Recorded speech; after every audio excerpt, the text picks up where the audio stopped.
সাবেক শিক্ষামন্ত্রী ডাক্তার দীপু মনির স্বামী ও সুপ্রিম কোর্টের আইনজীবী তৌফিক নেওয়াজ মারা গেছেন। 18 আগস্ট মঙ্গলবার রাত 10:30টার দিকে রাজধানীর গুলশানের কন্টিনেন্টাল হাসপাতালে চিকিৎসাধীন অবস্থায় তিনি মারা যান। মৃত্যুকালে তার বয়স হয়েছিল 76 বছর। দীপু মনির আইনজীবী গাজী ফয়সাল ইসলাম এ বিষয়টি নিশ্চিত করেছেন।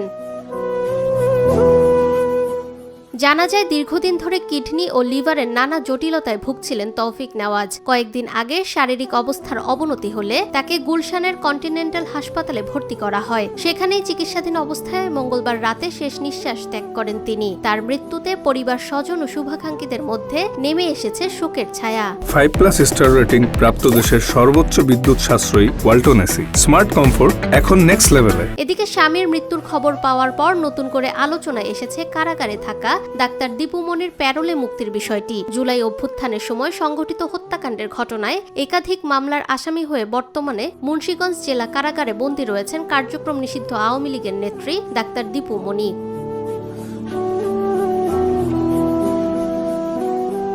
স্বামীর দাফন ও শেষ বিদায়ে অংশ নিতে তাকে প্যারোলে মুক্তির আবেদন করা হবে বলে জানিয়েছেন তার আইনজীবী গাজী ফয়সাল ইসলাম। তিনি জানান, বুধবার সকালে মুন্সিগঞ্জ জেলা প্রশাসকের কাছে এ বিষয়ে আবেদন করা হবে। ফাহমিদা বিনতে আনোয়ার, নিরপেক্ষ, সত্য প্রকাশে আপোষহীন।